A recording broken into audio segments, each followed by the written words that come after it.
우리 하나님의 말씀 보도록 하겠습니다. 하나님의 말씀은 사무엘상 17장 38절에서부터 40절까지 보도록 하겠습니다. 사무엘상 17장 38절에서부터 40절까지. 사무엘상 17장 38절에서부터 40절. 우리 찾으셨으면은 한 목소리로 합독하도록 하겠습니다.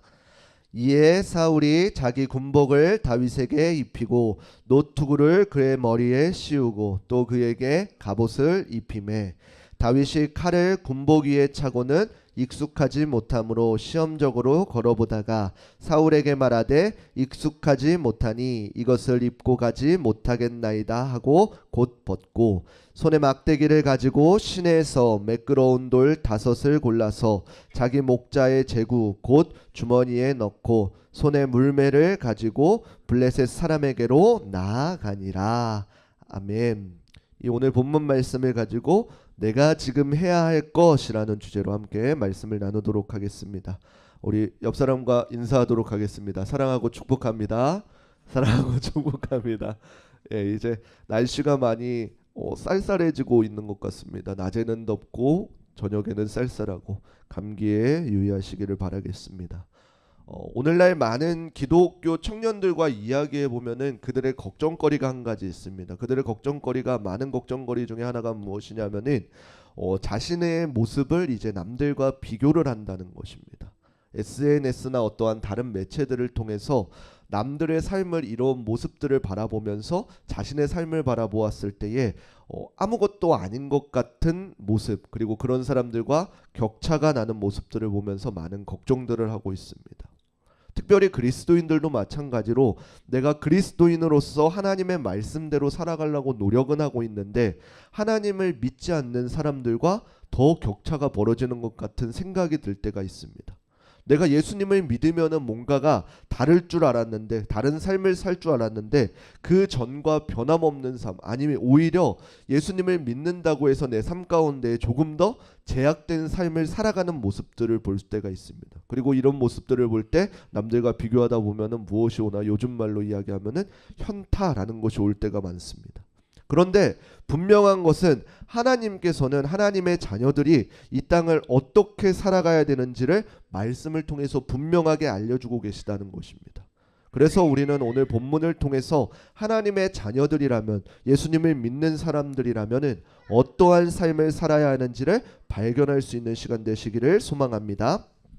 오늘 본문은 이제 다윗의 이야기로 시작되어집니다. 이 다윗의 이야기는 너무나도 우리가 잘 알고 있는 말씀입니다. 오죽하면은 교회를 다니지 않는 사람들도 다윗과 골리앗이라고 이야기하면은 너무나도 잘 알고 있습니다. 본문에는 이제 사울과 다윗이 등장하게 되는데 이 사울은 왕입니다. 이제 사사기에서 족장 시대로 넘어가면서 이스라엘 백성들도 하나님, 우리도 다른 나라들처럼 왕을 세워주셔서 하나로 뭉치게 해서 강건한 나라가 되게 해주십시오 라고 이렇게 간청해서 하나님께서 세워주신 왕이 바로 사울입니다. 이 사울은 처음에 왕이 되었을 때 하나님께서 보시기에 어떠했냐면은 하나님을 의지하고 온전히 따랐기 때문에 하나님께서는 사울을 통해서 이스라엘이라는 나라를 강건하게 세워가셨습니다. 근데 사울이 실수하는 부분들이 이제 생기기 시작합니다. 대표적으로 이제 아말렉과의 전투 속에서 하나님께서는 이제 아말렉에 있는 모든 것을 진멸하라 하셨지만 사울은 어떻게 했나요? 아말렉의 왕 아각과 이제 그 어떠한 좋은 양과 소를 남기고 나머지를 진멸하는 사건으로 인해서 이제 사울이 하나님의 영이 떠나게 되어지는 결과를 맞게 되어집니다. 그러면서 사울의 했던 단점은 무엇이었나요? 사울이 잘못한 점은 무엇이었나요? 분명히 하나님의 명령은 진멸이었습니다. 이 진멸은 무엇이냐면은 어린아이, 식물, 어떠한 좋은 것 다 상관없이 다 싹 죽여버리고 쓸어버리는 것입니다. 그럼에도 불구하고 자신이 보기에 좋았던 것을 남기면서 무엇이라고 이야기하나요? 하나님께서는 이런 것을 원하실 거야 라는 이야기로 사무엘상 15장 21절 말씀 우리 함께 읽어보도록 하겠습니다. 함께 읽겠습니다.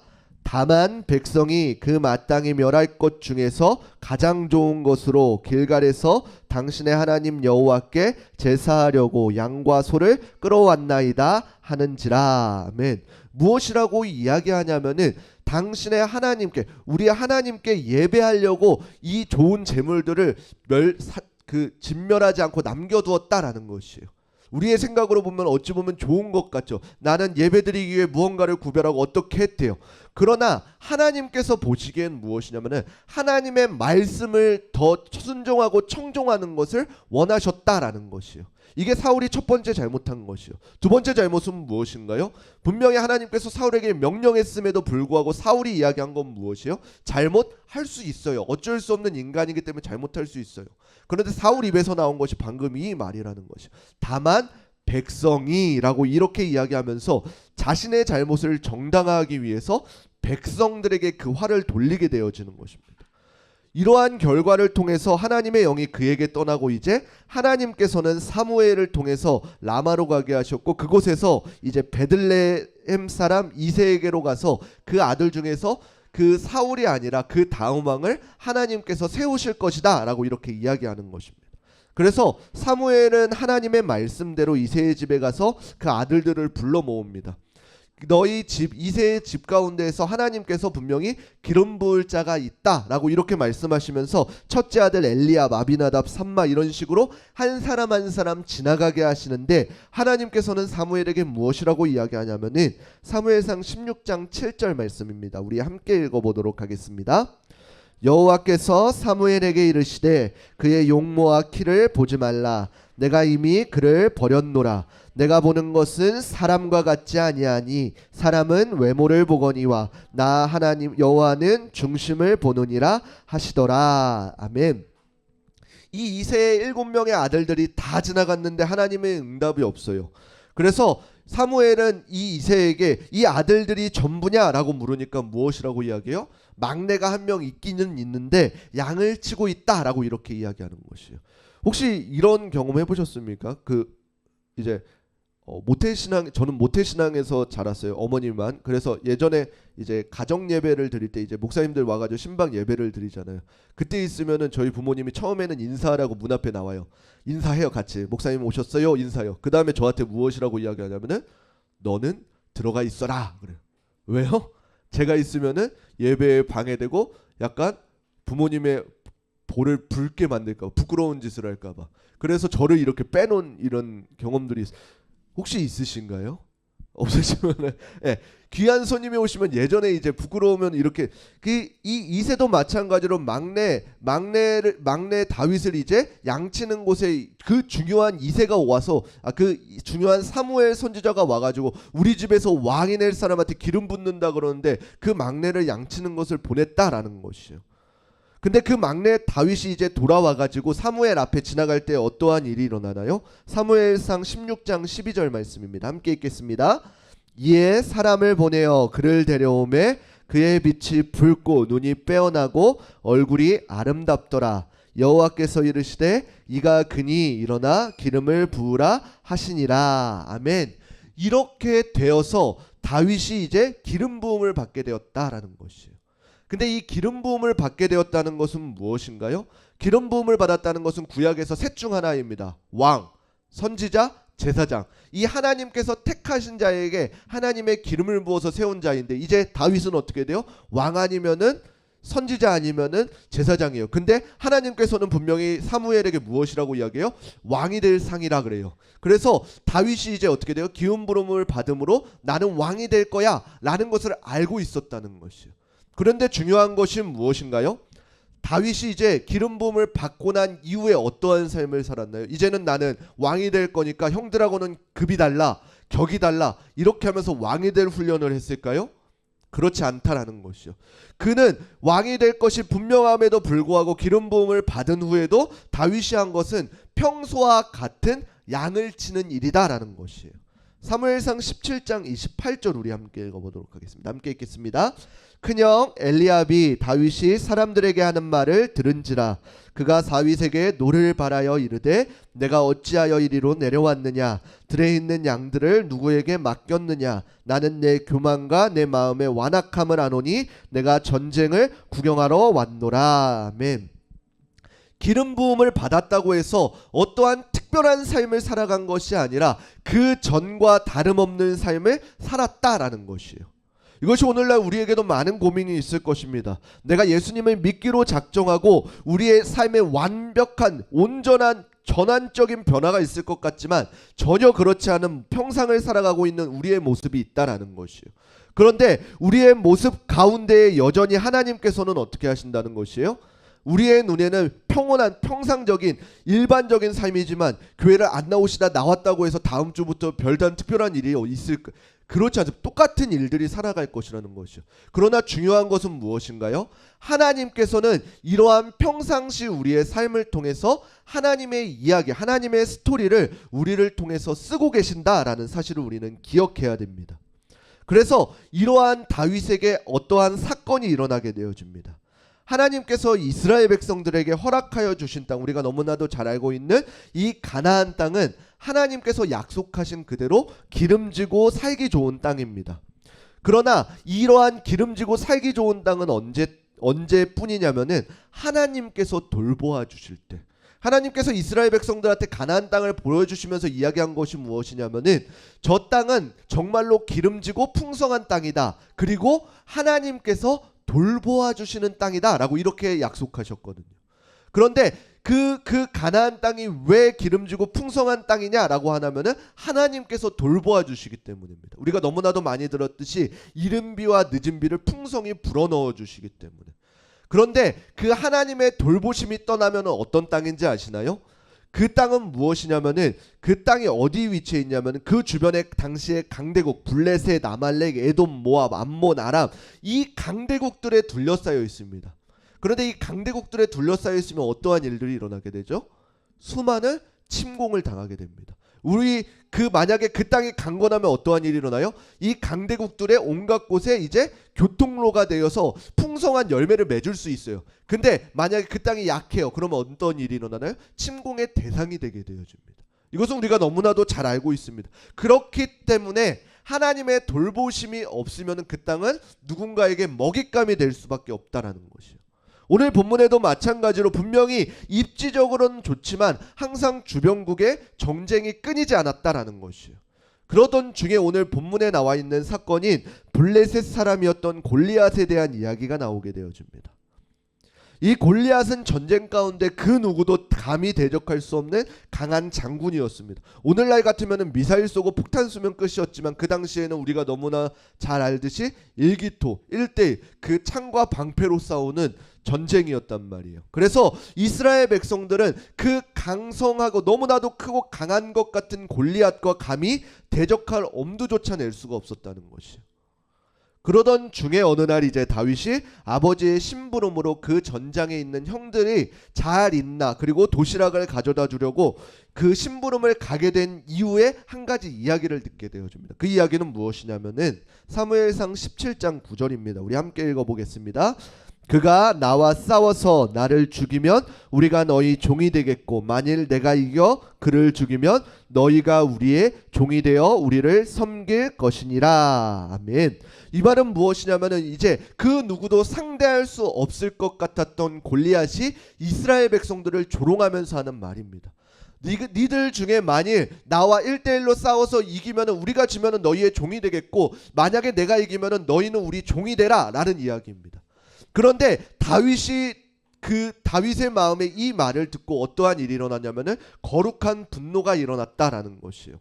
이 거룩한 분노는 무엇이냐면은 이제 남자분들은 아마 경험했을 것이고 여자의 삶은 제가 살지 못해서 잘 모르겠는데 남자분들은 이제 학창 시절 때 다른 분들은 모르겠어요. 여기 분들은 이제 건장해서 모르겠는데 저는 이제 학창 시절에 많이 키도 작고 왜소했습니다. 그래가지고 이제 그 키 큰 친구들에게 언제나 사냥거리가 되었는데 근데 괜찮았어요. 얼굴은 그때부터 지금까지 이 얼굴이었었어가지고 초등학교 6학년 때부터 건강했어요. 그런데 어떤 일이 있었냐면은 이제 친구들이 막 어떤 친구를 괴롭히면은 작은 친구들을 막 괴롭히잖아요. 옛날에 학교 폭력으로 괴롭히면은 그 친구는 괴롭힘을 당해요. 근데 어느 순간에 그 친구가 돌변해서 그 큰 친구를 물 때가 있어요. 그때가 언젠가요? 가족을 건드릴 때.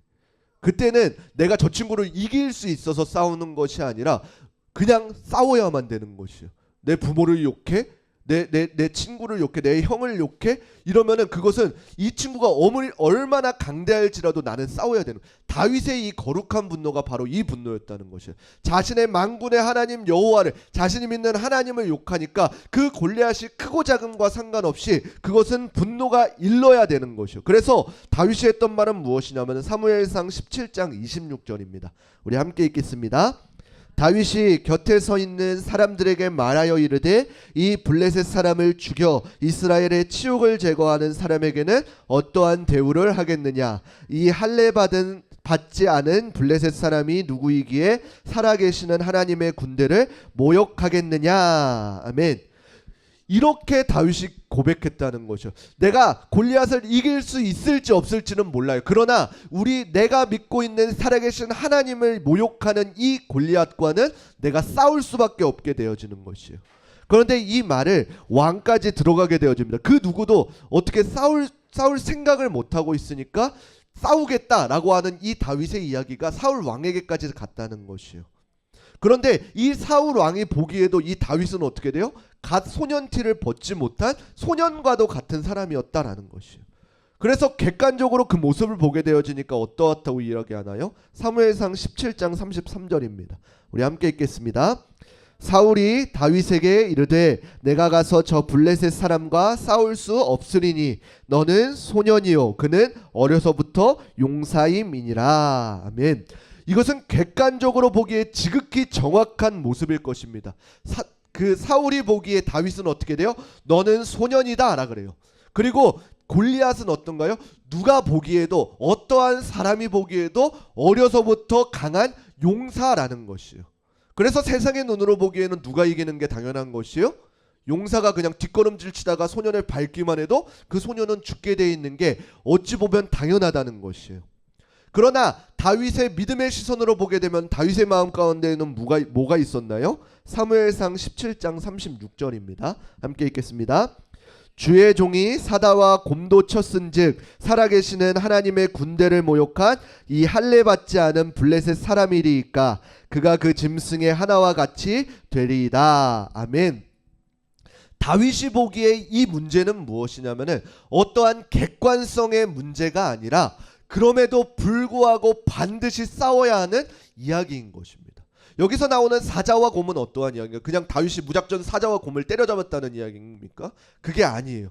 어떠한 이야기냐면 다윗의 원래 하던 일, 양을 치는 일인데 그 양을 호시탐탐 노리던 사자와 곰, 사자가 양들을 잡아갔을 때 그 목자의 원래의 목적은 무엇이요? 그 양을 보호하는 것이요.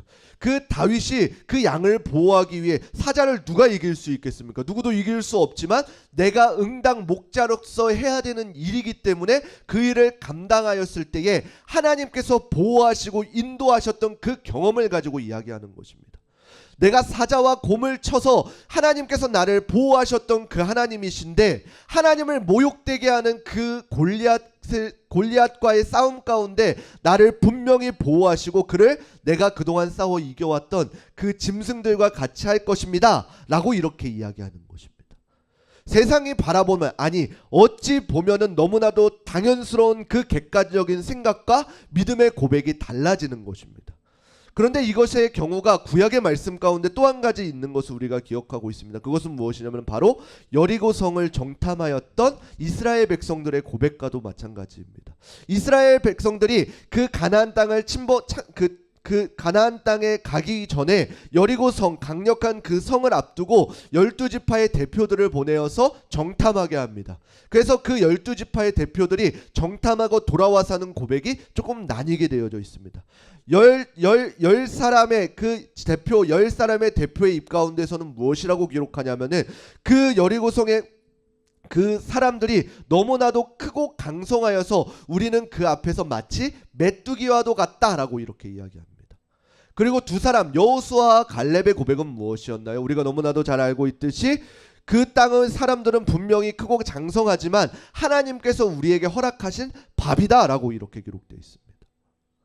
그러나 결과적으로 어떻게 되었나요? 이스라엘 백성들이 불순종하여서 40년이라는 광야 생활을 걷게 되었지만 결국에는 어떻게 돼요? 그 사람들이 이스라엘 백성들의 밥이 되어지는 결과를 맺게 되어졌다라는 것이에요. 이것이 세상 사람들 어찌 보면은 명확한 사실입니다. 실제입니다. 그 사람들이 너무나도 크고 강성한 것 사실입니다. 그럼에도 불구하고 하나님께서 우리와 함께 계실 때 어떠한 일들이 일어나요? 그것을 극복할 수 있는 일이 일어나게 되어져 있다라는 것이에요. 그래서 결과적으로 다윗이 사울을 설득하여서 골리앗과의 1대1 대결에 대표로 나가게 되어집니다. 이 사울 왕은 이 다윗이 나갈 때 어떻게 이야기하나요? 자신이 메고 있던 군복과 무기를 들게 하려고 합니다. 그런데 다윗의 고백이 나오게 되어집니다. 무엇이라고 이야기하나요? 사무엘상 17장 39절입니다. 우리 함께 읽어보도록 하겠습니다. 다윗이 칼을 군복 위에 차고는 익숙하지 못함으로 시험적으로 걸어보다가 사울에게 말하되 익숙하지 못하니 이것을 입고 가지 못하겠나이다 하고 곧 벗고. 아멘. 사울 왕의 군복과 무기입니다. 왕의 군복과 무기입니다. 얼마나 좋고 튼튼하겠습니까? 그러나 다윗이 그것을 입었을 때 무엇이라고 하나요? 이것이 나의 몸에 맞지 않으므로 라고 이렇게 이야기합니다. 다윗이 그동안 해왔던 것은 무엇인가요? 왕의 수업을 받은 것이 아니라 어떠한 왕이 될 어떠한 교육을 군사훈련을 받은 것이 아니라 전과 다름없이 양을 치는 일을 하였다라는 것이요. 기름 부음 받은 후에 그가 180도의 달라진 인생을 산 것이 아니라 그가 살아왔던 대로 양을 치며 양을 지키며 살아왔다라는 것이에요. 그러한 익숙함이 전쟁 가운데 반드시 필요한 창과 방패와 군복으로 맞서 싸운 것이 아니라 세상에서 보면은 정말 어이없고 형편없는 것 같은 물매를 가지고 골리앗에게 나가게 됐다라는 것이에요. 하나님께서 오늘 저와 여러분들에게 원하시는 것은 무엇이에요?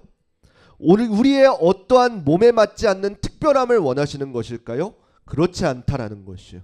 하나님께서 원하시는 것은 무엇이냐면은 우리의 평범한 것 같은 그 삶 가운데에 우리의 믿음을 지켜가면서 묵묵히 그 삶을 살아온 우리의 삶을 원하신다라는 것이에요. 그렇다면 저와 여러분들의 오늘날 물매는 무엇인가요? 매 순간순간 반복되는 것 같은 오늘의 삶 가운데에 내가 오늘의 삶을 하나님의 말씀을 붙들고 하나님께서 원하시는 삶을 살아갈 때에 그것이 오늘날 저와 여러분들의 물매가 되어진다라는 것이에요. 이 다윗의 마음 가운데에서도 이 전투는 단순히 힘의 문제가 아니라 하나님께서 참여하시는 하나님의 전쟁이다라는 것이에요. 사무엘상 17장 45절 말씀입니다. 우리 함께 읽어보도록 하겠습니다. 다윗이 블레셋 사람에게 이르되 너는 칼과 단창 창과 단창으로 내게 나아오거니와 나는 만군의 여호와의 이름 곧 내가 모욕하는 이스라엘 군대의 하나님의 이름으로 내게 나아가노라. 아멘. 그리고 이러한 일의 결과는 어떠한 일이 일어나나요? 우리가 잘 알고 있듯이 다윗이 골리앗을 이기는 결과를 맞게 되어집니다. 우리가 오늘 말씀 가운데 기억해야 될 것은 다윗이 기름 부음을 받은 후에 어떠한 스펙타클한 일이 일어나지 않았다라는 것이에요. 똑같은 것 같은 매 일상 같이 반복되어지는 것 같은 그 일상을 그에게 주어진 삶에서 최선을 다했다는 것입니다. 양들을 지키기 위해서 자신의 목숨까지 내어주면서 사자와 곰에게 대항하였듯이 내가 오늘날 해야만 하는 일들 가운데 그 일들을 묵묵히 해나갔다는 것입니다. 우리가 오늘날 시기와 상황 가운데에서 내 삶이 도태된 것 같고 멈춰버린 것 같은 시기에 우리가 해야 될 일들은 어떠한 큰 일들을 바라보며 이것을 해주세요, 나는 이것을 하겠습니다 라고 하는 이러한 오늘 하루의 삶이 아니라 내게 맡겨주신 오늘 하루의 삶을 묵묵히 살아가야 된다는 것입니다. 그래서 내가 오늘 내게 맡겨주신 하루를 하나님의 은혜 가운데 잘 감당해 나아갈 때에 세상의 시선으로 바라보면은 저 사람은 아무것도 아닌 것 같고 왜 저 사람은 멈춰있지? 저 사람은 뭘 시도를 안 하지? 왜 안 하는 것 같지? 무능한 것 같을지라도 하나님의 시선으로 보게 되어지면은 저 아이는 오늘도 하나님의 말씀을 붙들고 살기 위해 발버둥 치고 있구나. 하나님의 마음 가운데에 하나님의 합한 뜻을 따라 하나님의 방법대로 살아가고 있구나. 하나님의 스토리를 쓰고 가시는 우리를 발견하게 되어질 것이라는 것입니다. 그래서 저는 우리 흐르는 교회 성도님들이 정말로 우리의 삶 가운데에서 하나님의 일하심을 날마다 경험하였으면 좋겠습니다. 어떠한 특별한 일이 일어나지 않을지라도 오늘 하루 하나님께서 나에게 맡겨주신 귀한 삶을, 그리고 나에게 변화가 없을지라도 신실하신 하나님을 경험할 수 있는 우리 귀하고 복된 흐르는 교회 성도님들 되시기를 주님의 이름으로 축원합니다.